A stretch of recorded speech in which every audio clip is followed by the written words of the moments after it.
¿Aló? Ahí sí. Ya, vamos a empezar el tercer conversatorio de este día.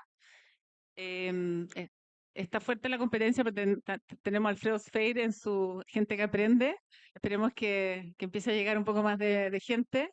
Em, pero bueno, vamos a dar inicio a esta conversación con un panel de lujo. Quizás quisiera partir por comentar cómo hemos pensado estos conversatorios y por qué este entorno digital.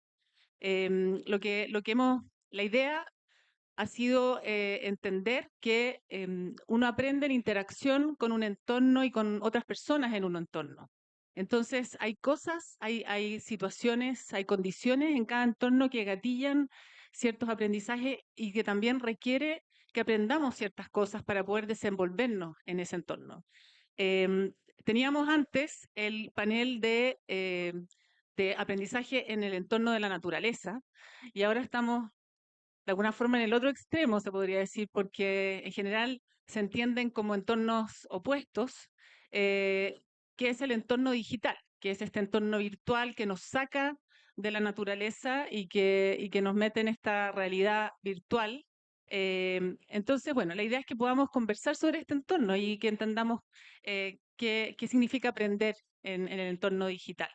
Entonces, para eso tenemos a este panel que está Pablo Cristini, Loreto Bravo, Isidora, Isidora Cabezón y David Leal. Em, pero la idea es que cada uno se presente en qué lugar está y también desde esa experiencia con qué mirada viene a este panel. Tú tienes. Hola, ay, qué fuerte. Soy Pablo Cristini, soy el director ejecutivo de una institución que se llama Fundación Nativo Digital. Partimos por allá por 2015, veníamos de la academia y nos dedicamos a hacer algunos estudios que tenían que ver con el impacto que estaba generando las pantallas en los niños, niñas y jóvenes. Y a partir de eso desarrollamos una serie de programas que hoy nos llevan a hablar de un proceso de inclusión digital de aquellos que quedan rezagados en los procesos de transformación digital que está teniendo las comunidades. Entonces, básicamente nos hacemos cargo de incorporar a esas personas que van quedando atrás en esta ola de transformación digital que estamos viviendo como sociedad. Muy en breve. Mi nombre es Loreto Bravo, soy ingeniera, hice un doctorado en ciencias de la computación. Ahora dirijo el Instituto de Data Science en la Universidad del Desarrollo y además soy profesora en las carreras de Ingeniería Civil, Ingeniería Informática e Innovación Tecnológica en la Universidad del Desarrollo. Así que mi visión viene bien pintada desde un ángulo donde nos encanta la tecnología, pero también vemos los desafíos y dificultades que tenemos tanto en la formación de ingenieros como en en la formación de otras áreas no necesariamente científicas que se ven tocadas o impactadas por la tecnología. Así que desde ese ángulo viene mi visión. Hola, ¿cómo están? Bueno, mi nombre es Isidora Cabezón. Yo soy directora ejecutiva del Centro para la Revolución Tecnológica en Industrias Creativas. Le llamamos también CRITIC porque es un nombre más cortito, ¿no? Y bueno, contarles muy brevemente, nosotros respondemos primero a una política pública de la Corfo. La Corfo tiene un programa de centros tecnológicos que lo que busca es potenciar a distintos sectores productivos con los nuevos desafíos que nos ofrece, ¿cierto?, la tecnología. Nosotros somos el centro tecnológico en industrias creativas. Tenemos un directorio, está allí nuestro director Maximiliano Santa Cruz, que aprovecho de saludar. Y bueno, y un poco la gracia que tiene este proyecto, y ahí ya para entrar en la conversación en relación al entorno digital, es que lo que nosotros buscamos es potenciar al sector creativo con los nuevos desafíos tecnológicos, ¿ya? Y para eso hay, por supuesto, programas de formación y te diría yo que estamos en constante proceso de aprendizaje. O sea, el desafío que nosotros tenemos como centro tecnológico y para fortalecer a este ecosistema es aprender a aprender, aprender a enseñar y, como decía Alfredo Sfeir, también olvidarnos un poquito de lo que ya sabemos para abrirnos a nuevas fronteras. Y eso, bueno, tiene desafíos éticos, tiene desafíos prácticos y por supuesto que estamos siempre preguntándonos en relación a generar un bien común, un bien público. Yo diría que por ahí va más o menos nuestra butaca en este teatro. Hola, ¿qué tal? Buenas tardes. Mi nombre es David Leal. Yo soy director ejecutivo de la ONG Innova100. Innova100 es una organización que se dedica a hacer proyectos de inclusión digital, entendiendo que las tecnologías digitales tienen un valor democrático en términos de acceso, de, de información, de comunicación, de cosas que podemos crear, pero que no todos están accediendo democráticamente también a todos esos beneficios. Y de profesión soy profesor de filosofía y llego a Innovación también desde la labor docente, como un profesor que quería incluir la innovación en el aula y en algún momento también llegó a ser parte de esta organización. Bueno, como pueden ver, tenemos distintas miradas desde distintas áreas de la educación, que es lo interesante de esta conversación.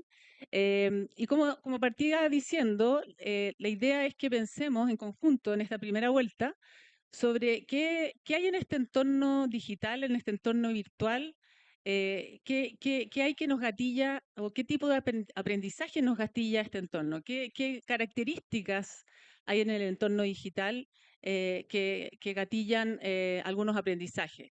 Y también otra mirada posible, porque sabemos que eventualmente la mirada al aprendizaje puede ser distinta de cada área, es qué aprendizaje necesitamos para desenvolvernos en este entorno digital. Así es que los invito a abordar esta pregunta, esta doble pregunta de qué gatilla en términos de aprendizaje o qué aprendizaje necesitamos para este entorno que es nuevo, que estamos tratando todavía de entender qué implica para nuestras vidas en los distintos ámbitos que nos desenvolvemos. Vamos a partir tal vez por Isidora y de ahí hacemos una vuelta así. Súper. Me voy a abrir aquí la Amazonía. A ver, nosotros hemos ido descubriendo varias cosas también en el proceso de crear un centro tecnológico en industrias creativas. Y hemos visto que hay ciertas prácticas que están en la gestión de un proyecto cultural, artístico, en la forma en que la cultura y las artes opera, que es súper colaborativo, ¿ya? Y eso es algo que nosotros vemos que con las nuevas tecnologías se puede ampliar, ¿ya? Eso es como una cosa que quisiera poner sobre la mesa. Lo otro es que las tecnologías en general y las nuevas tecnologías, desde nuestro punto de vista, entregan dos condiciones que pueden generar entornos de aprendizaje que son positivos, si lo sabemos administrar bien, obviamente. Uno tiene que ver, como decía antes, con la colaboración, o sea, por ejemplo, en todo el mundo gamer, ya que no sé si acá habrá alguien del mundo del videojuego, pero en general el mundo gamer que nace en un entorno digital es súper colaborativo. Es algo que yo también he descubierto como wow, así como bien sorprendida, porque existen plataformas de colaboración, existen formas de crear que ya están instaladas en un entorno que en ese caso es súper digital. Ya, nosotros lo que buscamos y donde creemos que puede estar un poco como la joyita de poder generar espacios de colaboración es poder hacerlos más híbridos, ¿no? O sea, esta idea de que las tecnologías no tienen que abstraernos del planeta físico, ¿no? Sino que al revés, deberían ayudarnos a conectar con personas que viven lejos, con personas distintas, con personas con las que tengo al revés formas de trabajar parecidas. Entonces, eso es una cosa que es interesante, el tema de la colaboración, y al mismo tiempo, que eventualmente puede ser una contradicción, y eso es lo interesante que tiene, es la autonomía.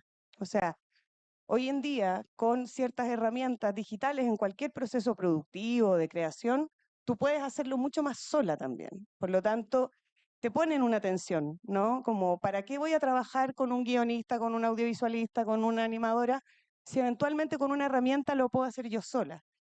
Y ahí es donde uno tiene que, pienso yo, generar espacios, en el fondo, que sean positivamente colaborativos, porque si no es muy fácil como olvidarse de esa capacidad de colaboración. pero por otra parte también te entrega la posibilidad de hacer trabajos de forma más eficiente. Entonces yo diría que esas dos como atributos que están dentro del entorno digital son desafiantes y creemos que generan oportunidades también para aprender de nuevo a cómo hacer un proceso creativo. Nosotros ahora también estamos incursionando en algunos temas más escolares que después los podemos profundizar. Pero yo creo que esas dos condiciones del entorno digital son desafiantes y también generan oportunidades. Para mí la palabra, como en todo, cuando pienso en tecnología y en cómo se involucra con la educación, es personalización.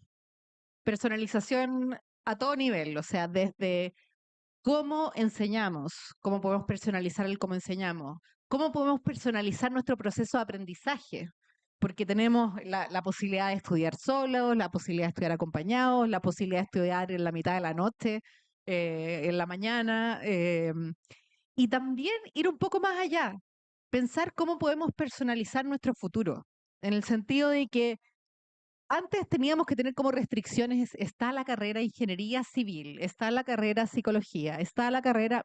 La verdad es que la tecnología te abre la posibilidad, la tecnología, la digitalización, te abre la posibilidad de construir tu propio futuro. O sea, quiero saber de arte, saber de ingeniería comercial, saber de esto acá, aprender de, no sé, tipografía y como veíamos ahí atrás, cómo hacer queso. O sea, como y construir un futuro a tu medida. Entonces, cuando yo pienso en tecnología, eso es lo que pienso, es cómo podemos ocupar la inteligencia artificial para personalizar el mismo aprendizaje, tener un tutor que te enseña según tu nivel, según cómo vas tú en el proceso de desarrollo, de aprendizaje. Así que eso, para mí la palabra es personalización. El- Obviamente súper de acuerdo con ustedes dos. Quiero ver qué puedo sumar al respecto. Lo primero que desde el punto de vista educativo, la tecnología ha llegado a un momento donde cambia un poco el orden de cómo nosotros consideramos el proceso educativo. Cuando yo estudié educación en la universidad, me decían los estudiantes primero conocen, después comprenden, después analizan, sintetizan, crean, etcétera. Había como un orden lógico que seguir y que era increciendo, ¿cierto? Que era paulatino. Y, por ejemplo, nosotros tenemos estudiantes que pueden comprender la complejidad del lenguaje audiovisual y crear videos muy efectivos en TikTok, pero que tal vez no se sabe las tablas o no saben las cosas que son más básicas, o tal vez más básicos incluso del lenguaje audiovisual.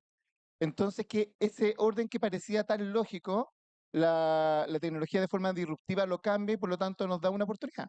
Nos da una oportunidad que tal vez no todos tenemos que partir del mismo lugar para generar productos geniales, increíbles, que pueden cambiar el mundo. Y lo segundo, que yo también creo que es como este entorno y qué es lo que gatilla, o algo que yo veo necesario, más o menos en esta época actual con la inteligencia artificial, que efectivamente vamos a tener que aprender desde muy temprana edad a delegar. A delegar. Por ejemplo, los asistentes artificiales tienen el peligro de que yo le podría decir, hazme la tarea y que lo haga, y que tal vez la tarea esté buena y que yo no aprenda nada, ¿cierto? Pero también está la posibilidad de hacer lo que hace cualquier persona en un ambiente profesional que tiene que delegar algo de su labor. Yo recuerdo que ayer que yo estuve acá en la presentación de la red, me puse a hablar con un abogado y él me contaba que, claro, que él muchas veces tenía que preguntarse que tenía una persona, una secretaria, un asistente, y bueno, ¿qué cosas le delegaba a ese asistente y qué no? ¿Cuál es la parte que él tenía que hacer respecto a su labor como abogado? Bueno, y los estudiantes van a tener que aprender a hacer eso.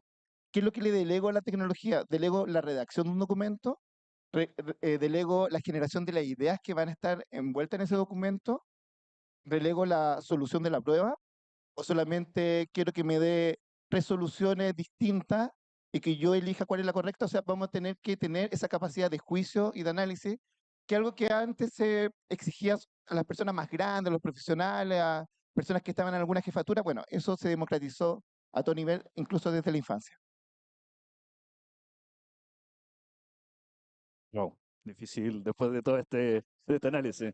Sí. A ver, voy a tratar de separar un poco en el análisis, aprender con tecnología y aprender de tecnología, ¿ya? Para poder hacer el... Una de las cosas que nosotros nos llamó mucho la atención y eh, tenemos un instrumento que se llama el Barómetro del Bienestar Digital, que mide distintas dimensiones de cómo los usuarios estamos conviviendo con las tecnologías. Y una de las cosas que nos llamó muchísimo la atención fue que habíamos hecho este estudio al inicio, la primera medición fue 2019-2020 y después la segunda fue 2022-2023. Y una de las cosas que más nos llamaba la atención tenía que ver con el uso que muchas personas tuvieron de tutoriales. Y hay algo muy interesante ahí, porque el tutorial en particular modifica algunos elementos del paradigma educativo que hemos entendido. Una de las cosas que podemos ver, por ejemplo, en los estudiantes, es que validan a una persona que no necesariamente es mayor. Normalmente nosotros hemos aprendido de una persona adulta que nos enseña algo. En el tutorial una niña de 12 años puede aprender a hacer slime siguiendo las instrucciones de una niña de 7 años. Ya hay un elemento que modifica ese proceso de aprendizaje. Y lo otro interesante es que normalmente tú vas a ver un tutorial cuando tienes cierta curiosidad de hacer algo tú, por lo tanto está relacionado con una experimentación, con una experiencia. Entonces, cuando esta persona está viendo el video, finalmente está replicando y está aprendiendo en la experiencia. Entonces, es interesante lo que se genera y a partir del tutorial poder ver lo que se empieza a generar en los procesos de aprendizaje a través de las herramientas digitales. Y muchas de las cosas que ustedes han comentado, como por ejemplo autonomía de aprendizaje, efectivamente tenéis mayor autonomía para poder aprender a tu ritmo, lo que tú quieras, tus propios intereses. Em, lo colaborativo también creo que tiene que ver con esto de poder ser parte de comunidades y grupos de interés que te van atrayendo y por lo tanto vas aprendiendo más sobre los campos que te son más atractivos. Y por otro lado está el aprender de la tecnología para poder usarla bien. Y creo que ahí lo que planteaba David es fundamental y sobre todo en el espacio en el que estamos actualmente, cuando tenemos un surgimiento muy abrupto de la inteligencia artificiales, tenemos este susto de nos van a hacer todo. Y en la práctica, el mayor desafío que tenemos desde el punto de vista del aprendizaje con estas nuevas herramientas es saber preguntar. Y aquí un ejemplo muy claro es, eh, si tú no eres capaz de crear un prompt adecuado que permita darte una respuesta y que tú puedas analizarla y que puedas servir de alguna manera, no estás generando aprendizaje, estás tirando algo al aire solamente. Entonces, el gran desafío que tenemos desde el punto de vista del aprendizaje para usar las tecnologías correctamente es aprender a preguntar.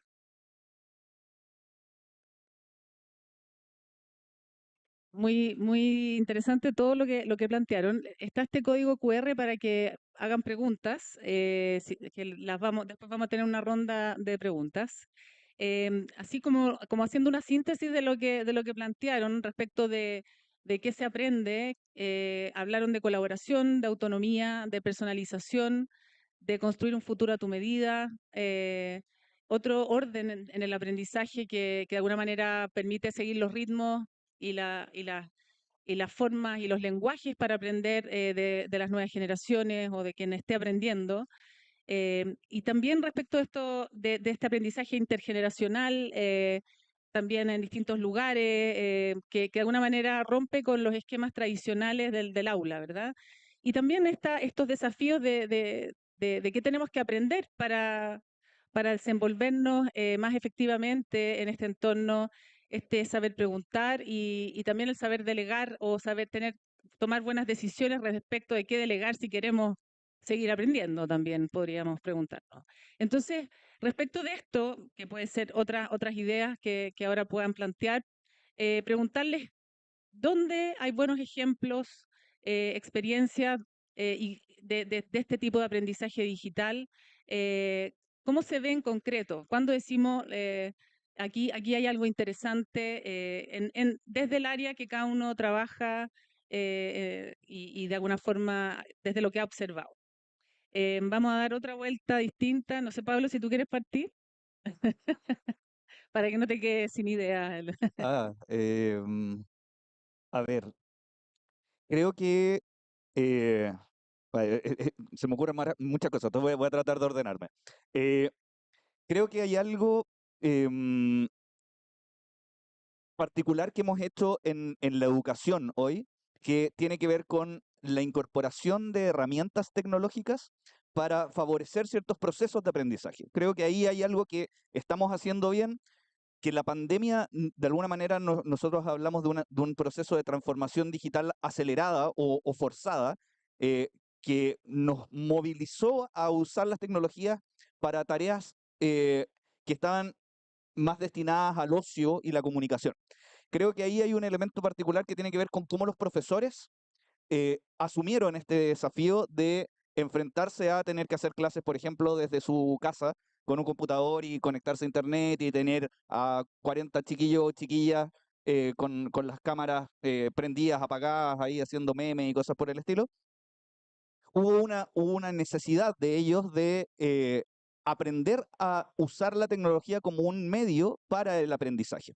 Y creo que a pesar de las resistencias que teníamos previo a la pandemia, lo hicieron bastante bien. Y creo que uno de los caminos que nosotros hemos tomado desde la Fundación, al menos Nativo Digital, tiene que ver justamente con apoyar el desarrollo de lo que hoy se define como la competencia digital docente, que es básicamente poder tener un desarrollo de habilidades que te permita usar la tecnología para el proceso de enseñanza-aprendizaje.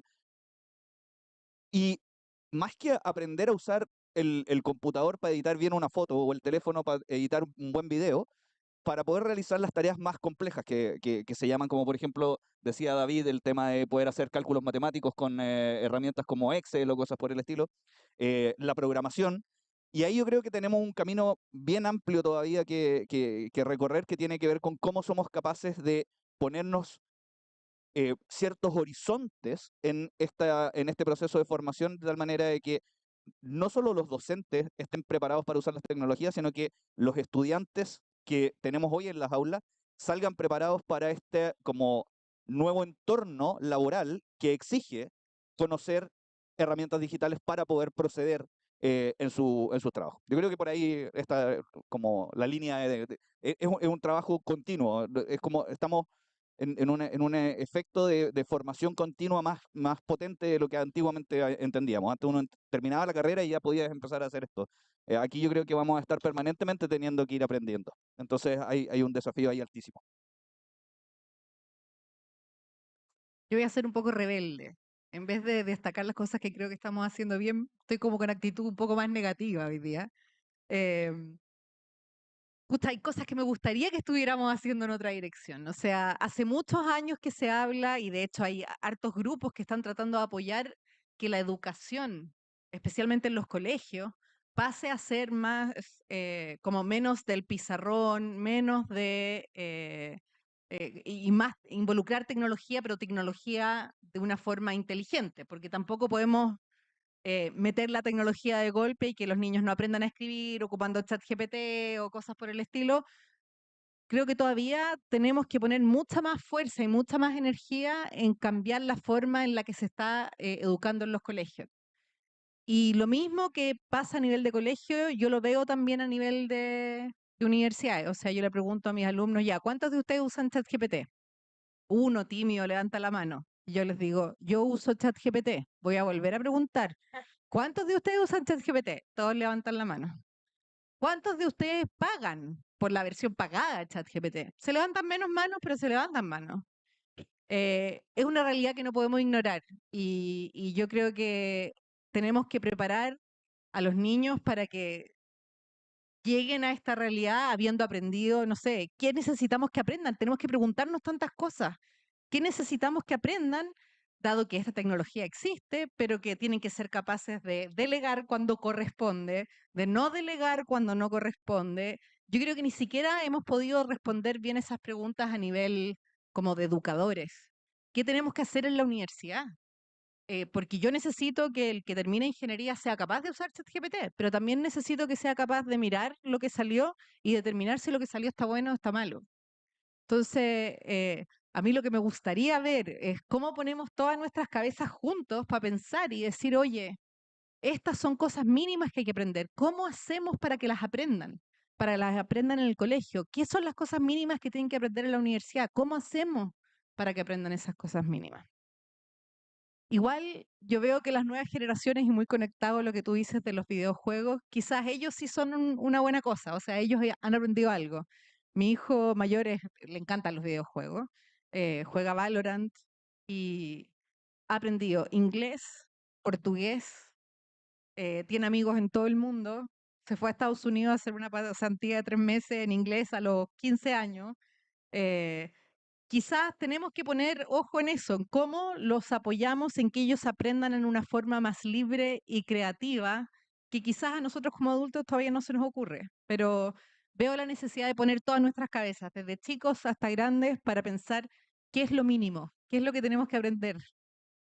Como antes de seguir, pero igual quiero desafiarlos ¿hay algún ejemplo, alguna experiencia que hayas visto donde lo que tú esperas ocurra o esto que tú estás planteando todavía no lo ves en ningún caso concreto? No lo veo No lo y lo ves. veo como una pregunta abierta, Ya. activa en muchas partes del mundo. O sea, con la aparición de la inteligencia artificial generativa, que es Power y que se está creciendo a la velocidad a la que está creciendo, lo que yo veo es angustia, desesperación, como en parte incluso una reacción como de prohibamos su uso, como que no lo puedan usar, que no lo puedan usar. Entonces, tenemos que poner las cabezas porque todavía no hay una solución, no hay una experiencia que yo te pueda decir, ahí la están haciendo bien. No, no. Isidora, Ya, a ¿nos ver, da voy a alguna tratar de luz de sumar esperanza? aquí a mis colegas. Sí, es que nosotros tenemos la mirada del vaso medio lleno, también es la posición en la que éticamente me encuentro. O sea, nosotros como Critic, primero creemos que el mundo tiene que ser híbrido y un poco creo que por ahí pasan las buenas prácticas y los casos de éxito. Ni lo uno ni lo otro, ¿no? O sea, ni el apocalipsis con las nuevas tecnologías, ni lo mesiánico de las nuevas tecnologías. Y yo creo que ese es el punto desde donde tenemos que abordar el desafío de la tecnología y la oportunidad que también nos puede ofrecer. Eso es como lo primero.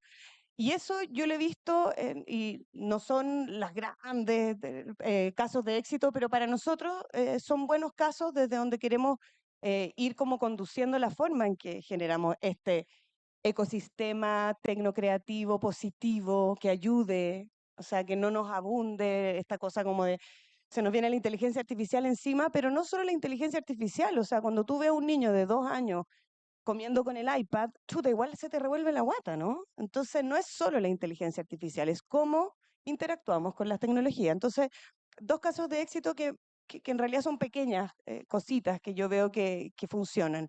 Primero, y tiene que ver con lo que se ha dicho, ¿no? Lo comentaba Pablo también. Hoy día tenemos la posibilidad de aprender con los tutoriales, que es súper interesante ese modelo, muy, muy bueno que lo hayáis puesto sobre la mesa. Yo lo he visto en otras generaciones, yo no soy generación tutorial, y los veo y digo, wow, y están aprendiendo idiomas y miles de herramientas, como, y como desjerarquizando, ¿no? Un poco el aprendizaje que es muy bonito. Y por otra parte, nosotros como Critic, cuando ofrecemos un programa de formación, decimos, bueno, ¿y qué valor le vamos a agregar si en realidad hay un tutorial donde van a aprender a ocupar esta herramienta? Ya hay tutorial para todo. El valor que nosotros tenemos es generar una comunidad. Es generar una comunidad donde hay un diálogo, donde hay personas con nombre y apellido y una identidad física, que es súper importante, que se junten, tener una casa. O sea, esta cosa como de lo etéreo a veces de la identidad digital y de esas vinculaciones que son interesantes, porque efectivamente puedes llegar a tener un amigo o una amiga en Singapur, también hay una cosa que, bueno, al final igual quieres juntarse a hacer un asado, y eso es un poco un valor dentro del aprendizaje. Yo creo que no hay que olvidarlo. O sea, la herramienta digital es una herramienta que nos va a servir no solo para aprender a hacer un mejor guión, una mejor película o un mejor videojuego, sino que hay que generar una comunidad. Entonces, eso nosotros lo hemos visto en las comunidades que se han generado a partir de programas de formación online que hemos dado nosotros desde el CRITIC para aprender a ocupar una herramienta digital súper específica, en el caso nuestro Unreal Engine. Y resulta que ahora se juntan todos los jueves y se toman una cerveza en la casa de una de las personas. Y han generado empresas y se juntan con nosotros y hacemos una comunidad donde hay trabajo, donde hay amistad, donde aprenden, etc. Entonces, eso me parece que es interesante. Y lo otro que lo estamos explorando, que tiene que ver con nuestra incursión en el mundo más escolar, es que en Villarrica nosotros tenemos una sede en Santiago, en el Movistar Arena, y tenemos 2 sedes en la región de la Araucanía, una en Temuco y un laboratorio en Pucón, porque la UFRO es uno de los socios de este proyecto. Y en la Araucanía diseñamos un programa para tercero y cuarto medio a 2 colegios de la comuna de Villarrica para profesores y alumnos aprender a ocupar una herramienta para hacer filtros en realidad aumentada, que es algo que, ¿cómo lo utilizas tú para sacarte una foto divertida en Instagram? Ocupémoslo dentro del aula. O sea, si ese filtro me va a servir para diseñar una célula o si ese filtro me va a servir para poner los volcanes de la región, bueno, incorporemos la herramienta también como una aliada, ¿no? Como lo que decías tú, como da miedo, claro, si es una ola grande, o sea, o nos bota y aparecemos en la playa al lado, o nos subimos a la tabla y surfiémosla, ¿no? Entonces, yo creo que pasa por perder ese miedo a incorporar la herramienta donde haya también una transferencia entre los docentes y los alumnos. Es algo que nosotros vimos como buena práctica en este programa en Villarrica, que como les digo, fueron 2 cursos de 25 personas cada uno, 2 docentes, 25 alumnos. Y lo pasaron chancho, todos. O sea, la clase fome, la guía de papel, que está bien, igual entretenido que una clase también tenga esta otra mirada, ¿no? Entonces yo creo que esos guiños donde uno dice, ya, ok, colaboración, ok, hay que desacralizar un poco la forma en que aprendemos, que aprenda el profesor, la profesora con los alumnos a hacer un filtro en Instagram de una célula. ¿Por qué no? O sea, como que no se trate todo del celular, pero si ya tienen todo el celular en el bolsillo, pongámoslo sobre la mesa y que trabajen con el celular. Entonces yo creo que ahí hay eh, asuntos, ciertos luces que nos entregan como para generar proyectos donde tratemos de subirnos a la ola y que llegar a la ola bien alta. Y por ahí va, por nuestra mirada. Bueno, yo conozco ejemplos de ambos lados, de la gente que lo hace muy mal y ejemplos muy buenos. Voy a hablar como de uno de innovación y voy a hablar de otro que escuché ayer acá mismo porque fue una premiación de profesores innovadores, ¿cierto? Con Elige Innovar. Nosotros hace varios años que estamos ocupando Minecraft para ir desarrollando algunas competencias con estudiantes, especialmente de educación básica, la versión educativa que entrega como algunos tipos de control para el profesor que hace que tenga menos barrera de entrada en la sala de clase, pero que también a los estudiantes también permite que reducir barreras en términos de ciertos aprendizajes que se quieren realizar. Y ahí lo hemos ocupado, pero con todo, ya con todo. O sea, lo hemos ocupado desde tercero básico hasta más o menos quinto, sexto, adentro del aula, en la clase de tecnología. Nosotros vamos a los colegios en la clase de tecnología, hacemos una planificación ABP con, bueno, la profesora de tecnología, también la profesora de historia, también entonces, como que vamos haciendo cruces con asignatura y vamos desarrollando entonces proyectos con la clase de tecnología como una especie de nodo que va conectando a través del uso de Minecraft y han salido cosas muy buenas. Y han salido incluso como conversaciones muy buenas. Por ejemplo, en algún momento en historia había una unidad como social, desarrollo de ciudad, entonces empezamos a armar ciudades, como le gustaría que yo fuera las ciudades, y los mismos niños chicos, así como de cuarto básico, en algún momento en la sala de clase discutiendo, bueno, mi casa que tiene una piscina increíble, tiene que tener una pandereta grande o no para ver si yo comparto mi piscina con el resto y por lo tanto empezar a hacer otro tipo de discusiones respecto a cuál es una ciudad inteligente, una ciudad justa, cómo yo puedo compartir las cosas, o sea, eh, pero bueno, es la buena experiencia, ¿cierto? También uno podría hacer mal. Y otro que a mí me llamó mucho la atención, que recordé por lo que tú dijiste, ayer dentro de lo, no ganaron ellos, pero bueno, me llamó la atención como la conexión.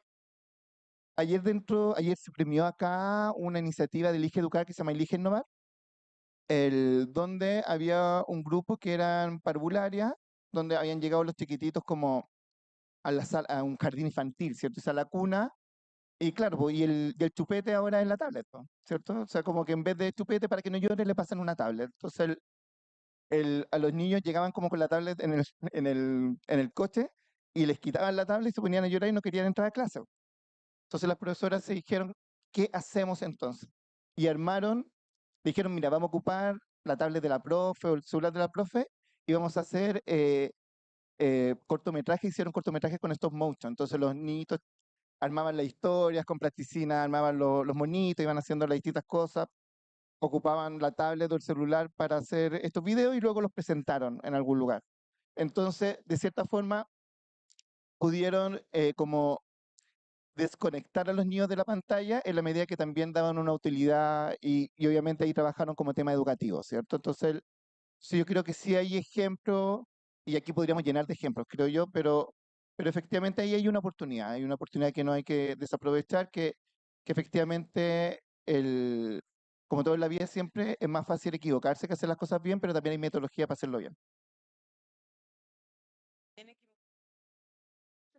Tenemos hartas preguntas, somos poquitos, pero mucho más participativos que los otros conversatorios. Están súper buenas. Entonces, y la idea es que también nos comprometimos a no extendernos demasiado para no cansarlos. Pero la idea es dar dos vueltas, porque hay como dos grandes temas, diría yo, en las preguntas. Voy a tratar de sintetizarlas, pero una tiene que ver con la formación de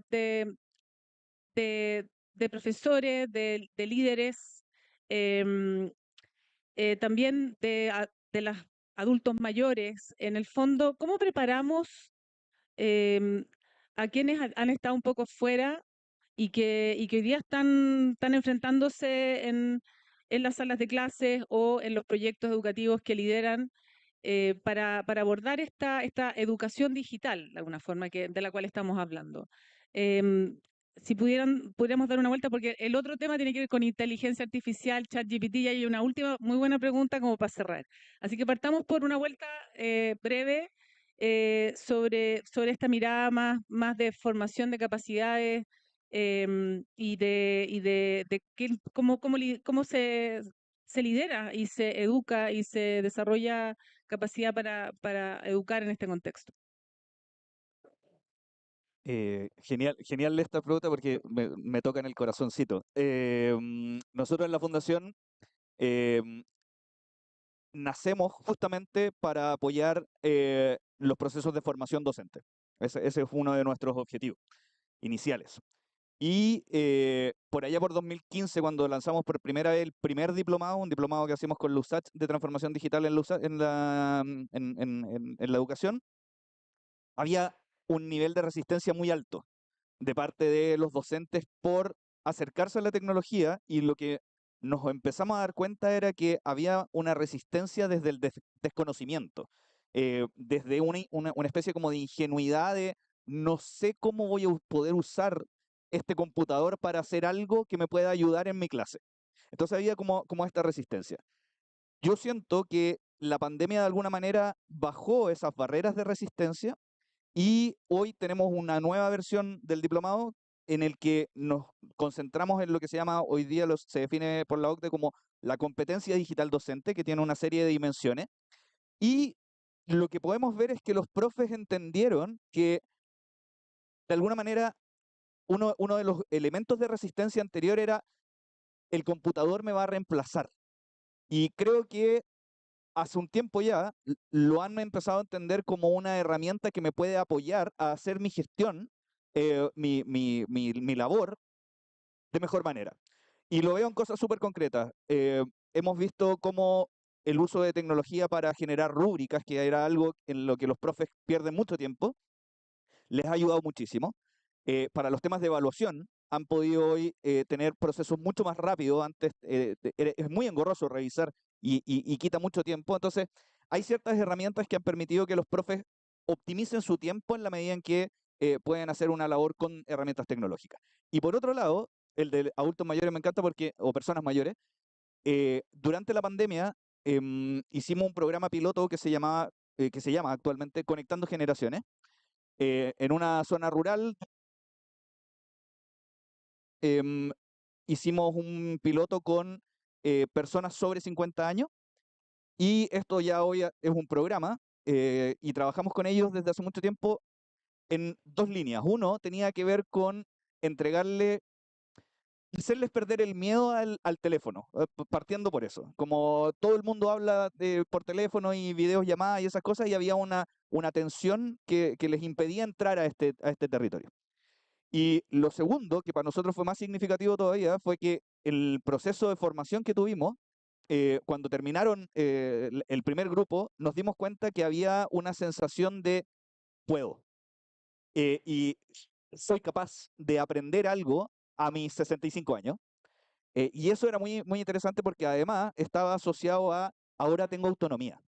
Y esa autonomía, cuando ese sujeto por ejemplo, esta mujer dice, mira, pude sacar mi clave única y pude hacer un trámite sin tener que pedirle ayuda a mi hijo, a mi hija o a mi nieto, es muy significativo.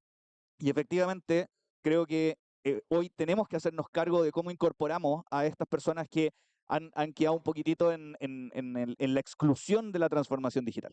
Creo que las personas mayores tienen el interés, tienen la capacidad, pero tenemos que enfocar ciertos procesos de formación ahí.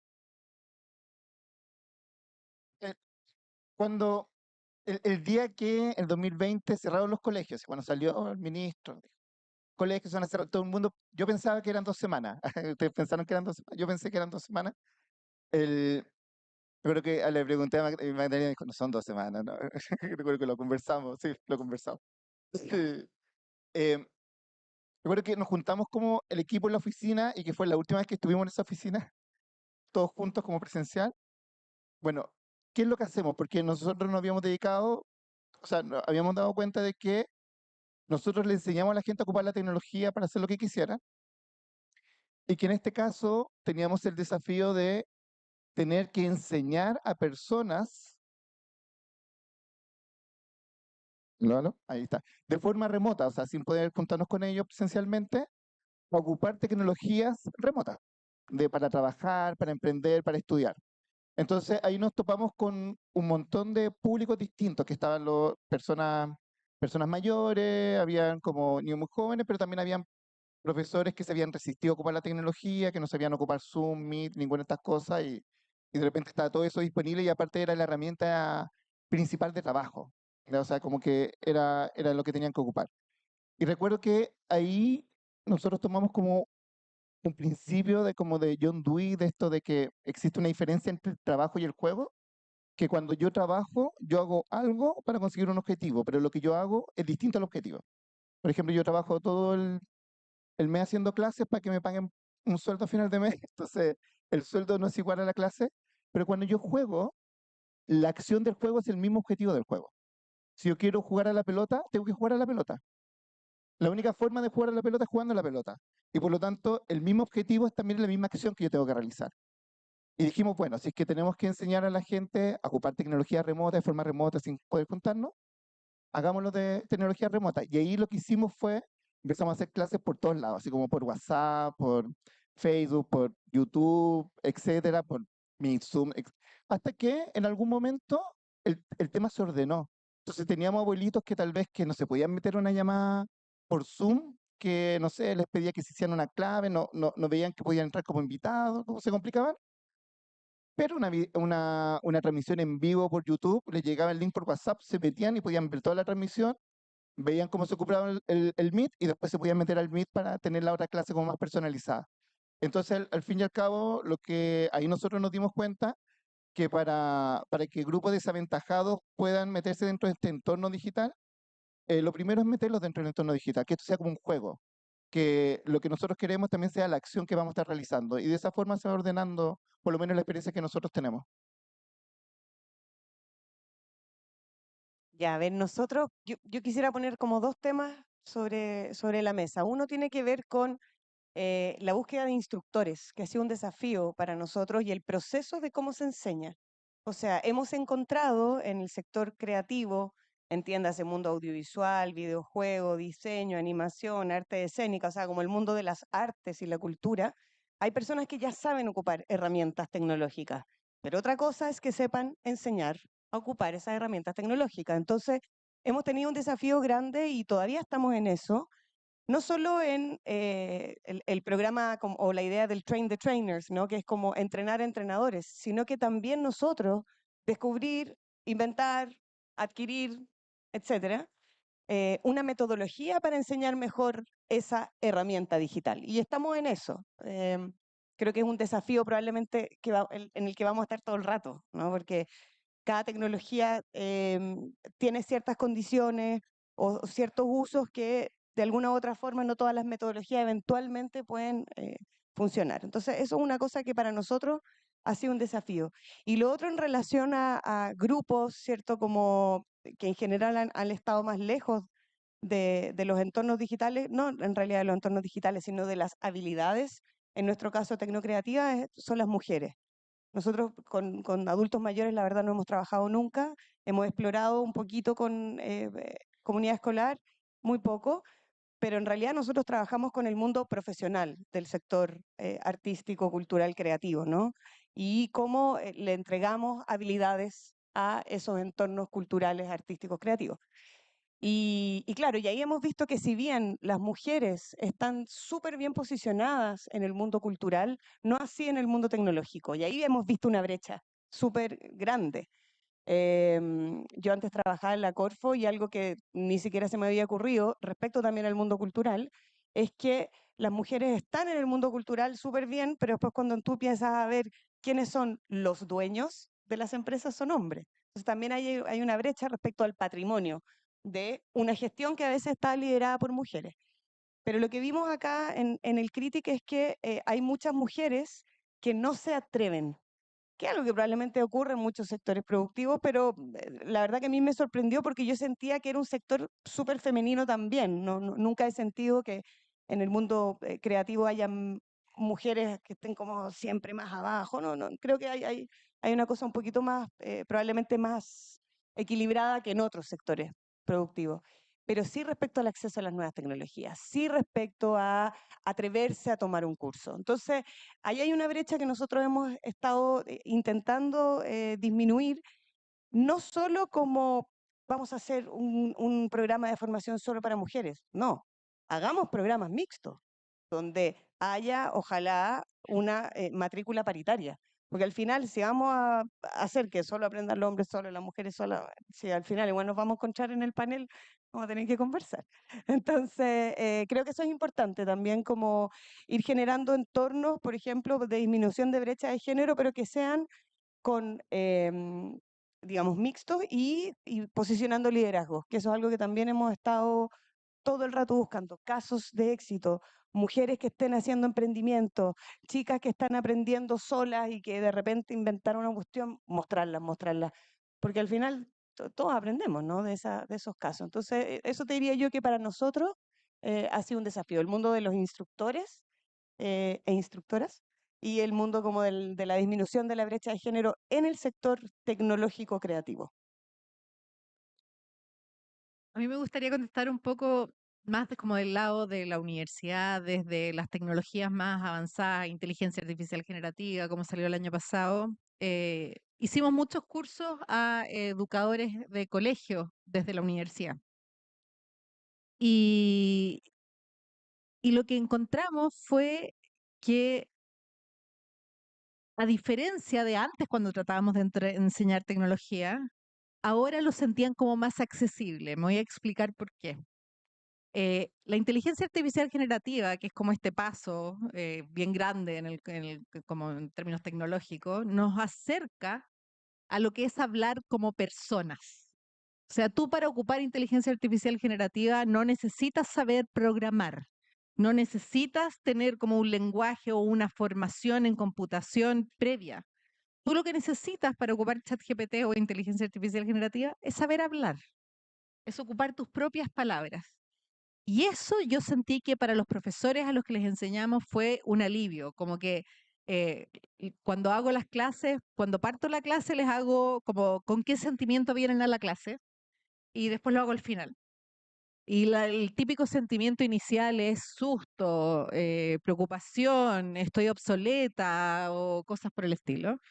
Y al terminar, como fascinación, desafiado, igual no es como todo fácil, pero desafiado, pero contento, entusiasmado, como que les cambia, el que los vuelve algo más accesible, el darse cuenta que es entrar a la página web y poner lo que quieren en palabras. Entonces, eso es una cosa que yo siento que ha cambiado. La tecnología ya no son estas cosas extremadamente complicadas que tienes que tener como una curva de aprendizaje muy fuerte antes de llegar a poder lograr algo.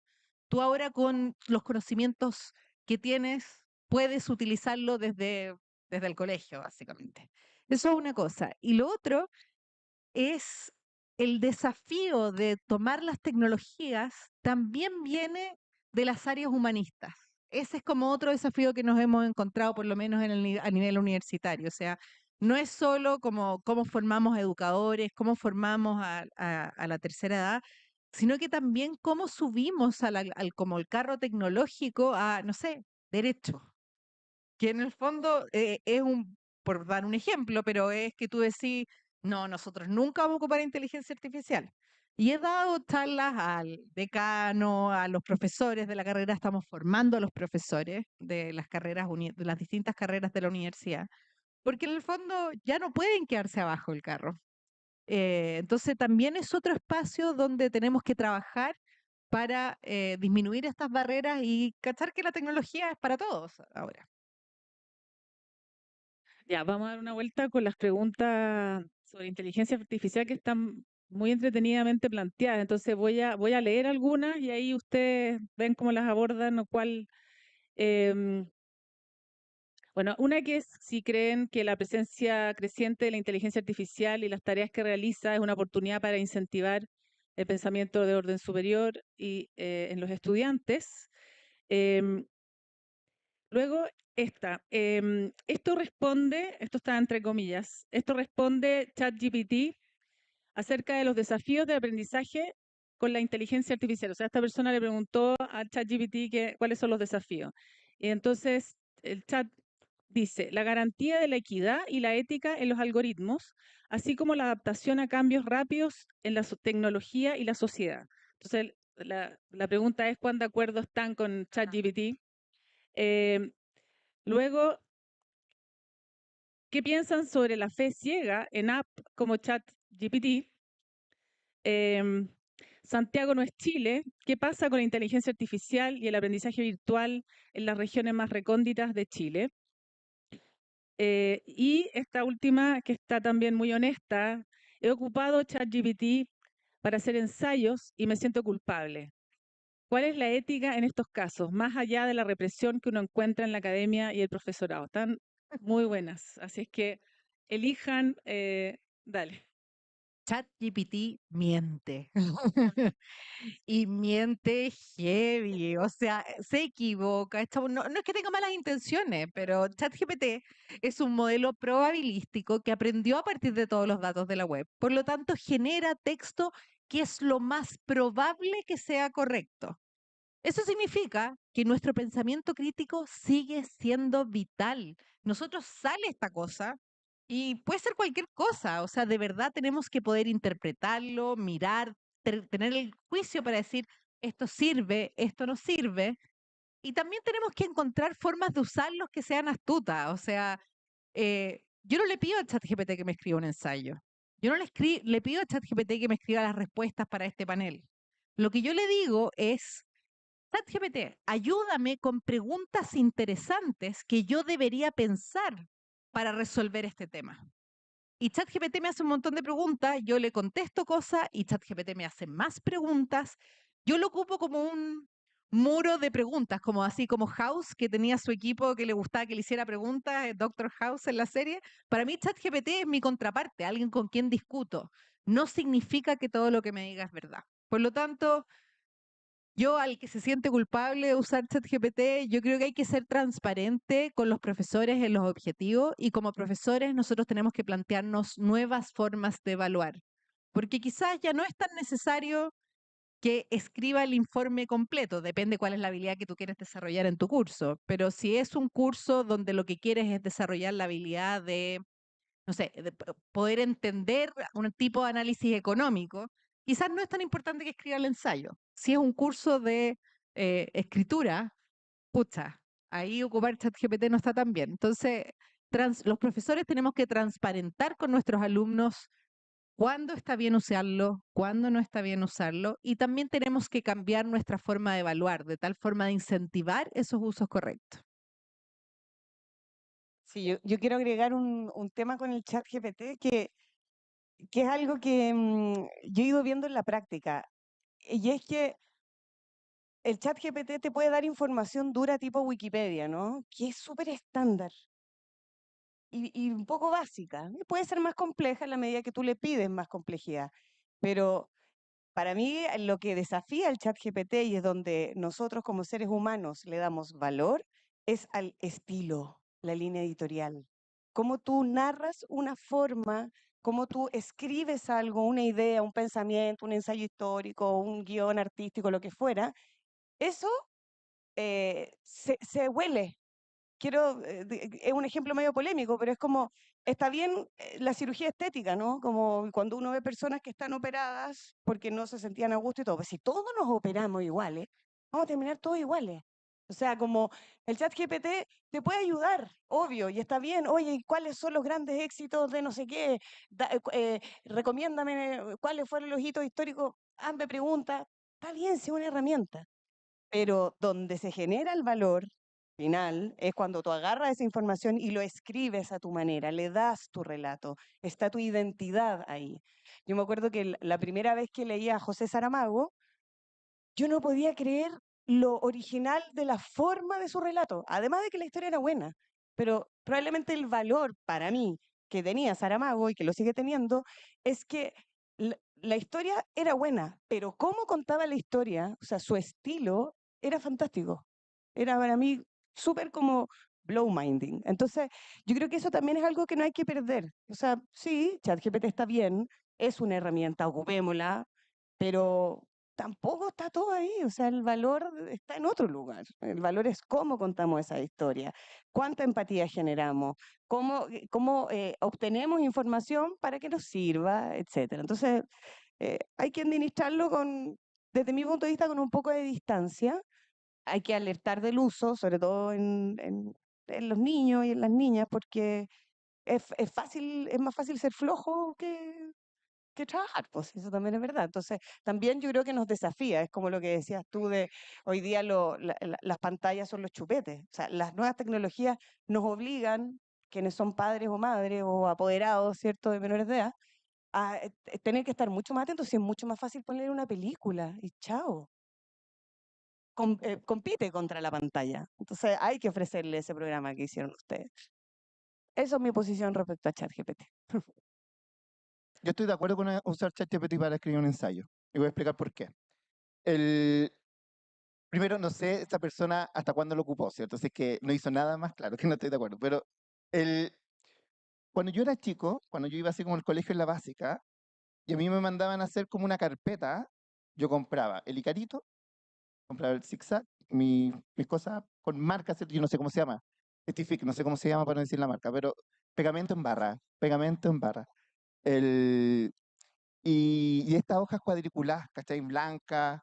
Entonces yo llegaba, como que pescaba lo que estaba en el Icarito y lo copiaba acá y entregaba en mi carpeta, po. Yo copiaba y pegaba, solamente que lo hacía a mano. Claro, lo hacía a mano, ¿cierto? Copiaba y pegaba, y después copiaba y pegaba el zigzag, copiaba y pegaba. ¿Ya? Pero a nadie le molestaba. Yo recuerdo que la primera vez recuerdo que fue en octavo, que me conseguí con mi hermana una máquina de escribir, para escribir como una carpeta, algo del colegio de historia. Como que un tío me criticó porque ocupa la máquina de escribir si esto se hace a mano. Estáis como haciendo trampa. Esto era a mano, no era máquina de escribir. Después tenía computador y tenía Word o WordPad, no sé.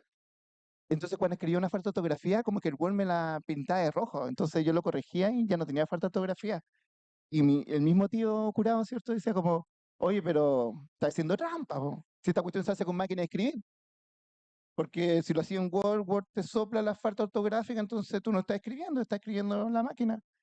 Y ahora lo que hacemos es que tenemos una nueva tecnología que es más poderosa y que por lo tanto hace que nos permite que nosotros deleguemos más responsabilidad en esa tecnología. Yo de primera delegué en la máquina de escribir el tener buena letra, ya que mi letra es horrible. Después delegué en Word el tener mejorar mi ortografía. Y ahora en ChatGPT yo podría delegar la redacción. Y si efectivamente no es un ensayo sobre redacción, sino es un ensayo que tal vez yo tengo que plasmar alguna idea, yo estoy súper de acuerdo. Le ha pasado eso, ¿no? Como que a veces yo veo memes, bueno, los memes que me aparecen a mí, no los que le aparecen a ustedes tal vez, que cuando dicen como la idea que yo tengo en mi cabeza y muestran así como un caballo así hermoso y la idea que es cuando la escribo, ¿entienden? Entonces, muchas veces a mí me pasaba que lo que yo hacía era que cuando tenía una idea y quería escribir de ella, me grababa y después con la grabación trataba de escribirlo porque sentía que era como más fiel esa idea que me parecía tan genial. Y si es que ahora nosotros podemos hacer eso con una herramienta que tal vez si es que yo no tengo que ser no me dedico a la literatura, sino que quiero expresar ideas y las quiero expresar de forma que el resto las pueda comprender bien. Yo encuentro bacán que exista ChatGPT de la misma forma que antes ocupé Word para corregir los acentos de las palabras. Me gusta el panel y su visión.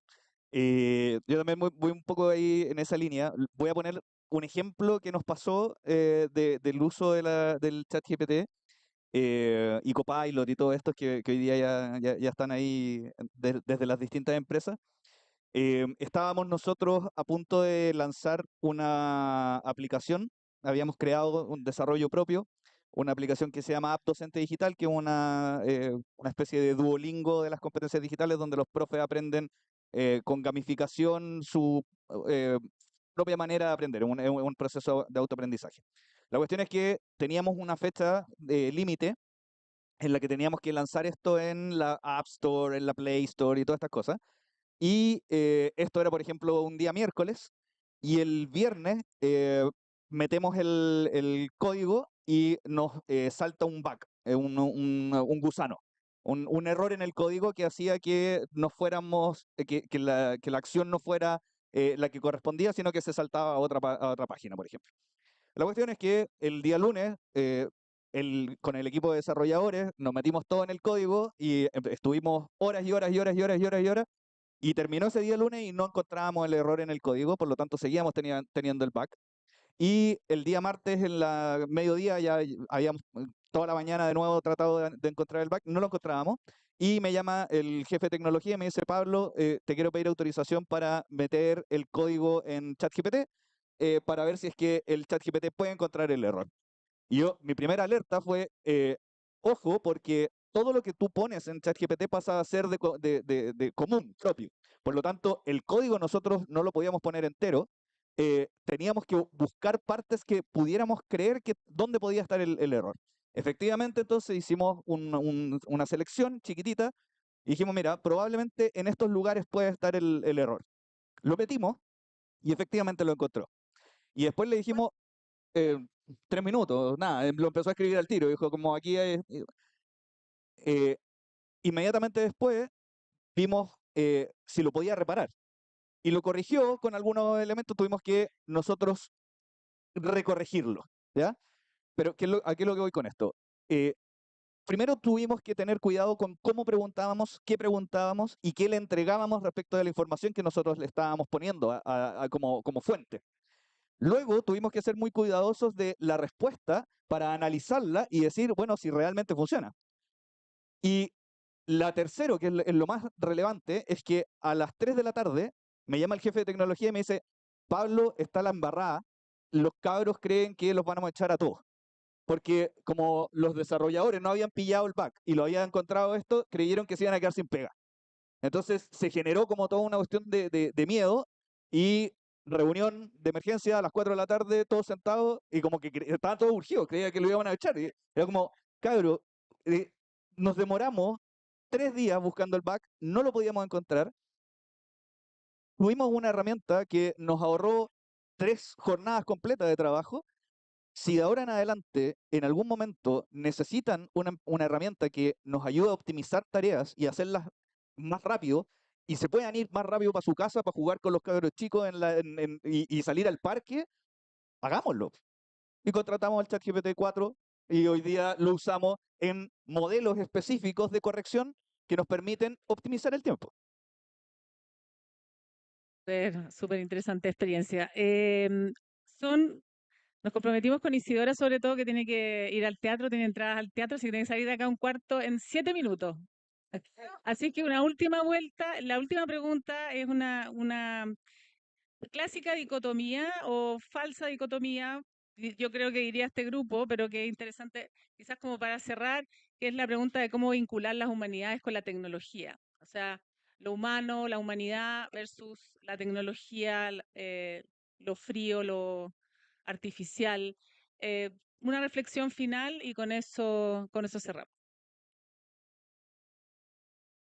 Ya, bueno, yo creo que lo he dicho probablemente ya como que se entiende un poco como la posición que nosotros tenemos desde el Critic, y es que si al final y al principio lo más entretenido, lo más rico es que somos personas y que queremos ser más felices. Por lo tanto, eso no olvidarlo. Nosotros, además, como trabajamos con el sector creativo, trabajamos con contenido, y esas son ideas. Y eso es lo que genera lo blando del uso tecnológico. Nosotros además tenemos el cuidado de promover espacios donde esos contenidos puedan fertilizar, ¿cierto?, a otros y a otras. Por lo tanto, para mí el uso de la tecnología y un poco lo que estamos promoviendo desde el Critic es que esa tecnología esté al servicio de una idea, esté al servicio de un contenido y en cosas tan prácticas como, por ejemplo, llega un creativo, una creativa que quiere hacer una historia con realidad virtual. Porque sí, la realidad virtual.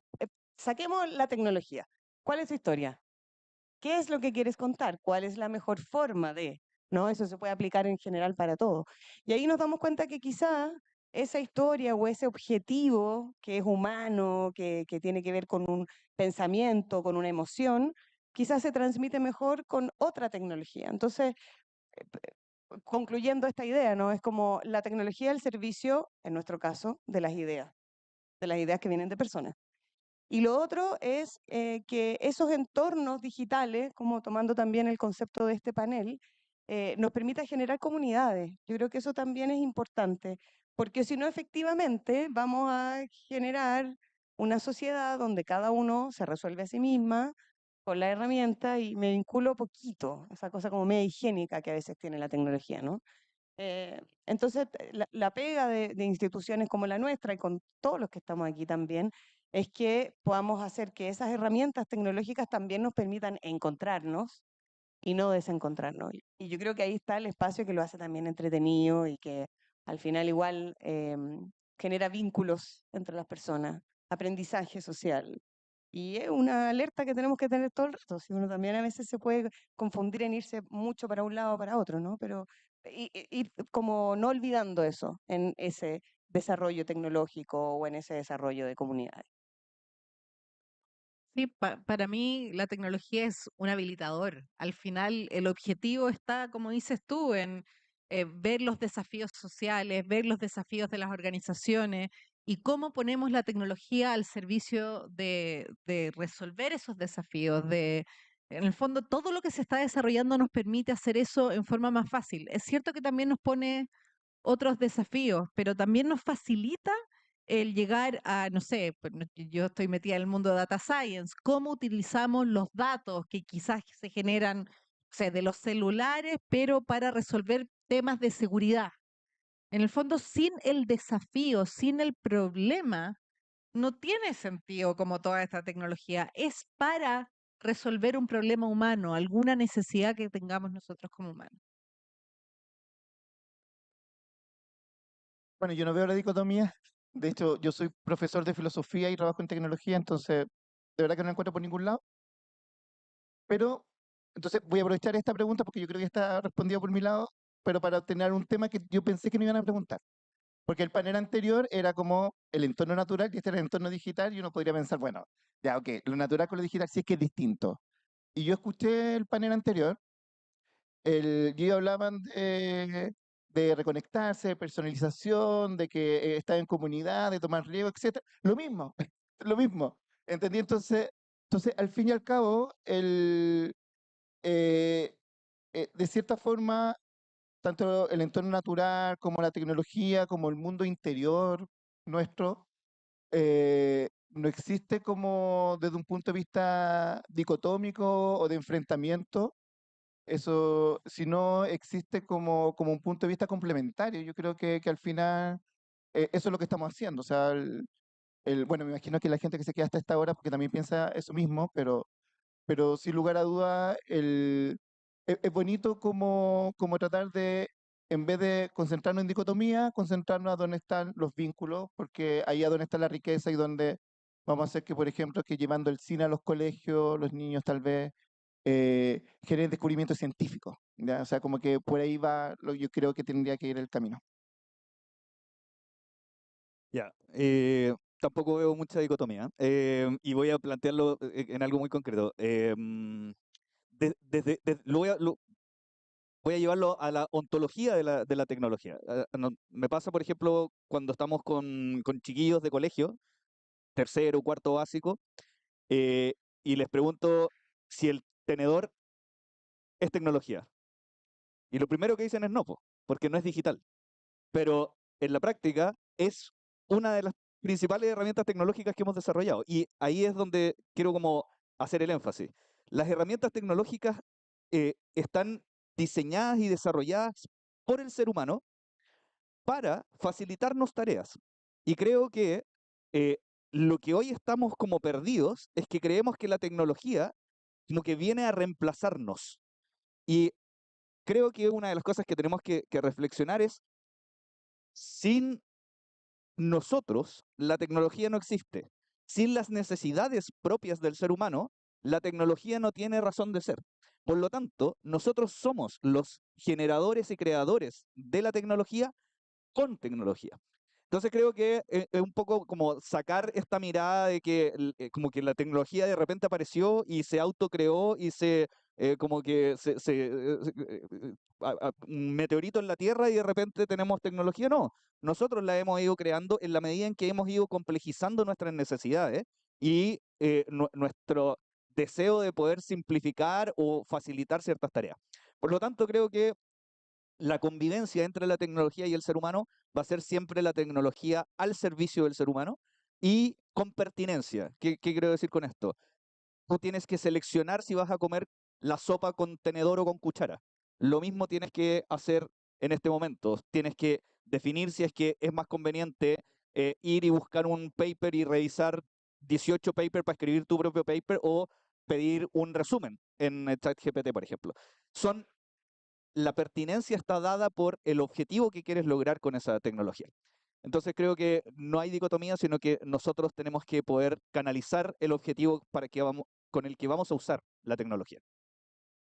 Bueno, muchas gracias a los panelistas, súper interesantes miradas. Me gustó también los distintos contextos desde los cuales trabajamos, así es que creo que eso enriqueció mucho la conversación y básicamente lo que hemos querido, como decíamos antes, en este conversatorio y en otros, es ir pensando no es solamente el aprendizaje digital el que importa, es el aprendizaje en la naturaleza, el aprendizaje en la comunidad, el aprendizaje en la ciudad y cómo podemos ir entendiendo estos entornos y intencionando estos entornos para que sean espacios en beneficio de las personas y de su desarrollo y de su aprendizaje. Así que muchas gracias a los que siguen aquí a pesar de la hora.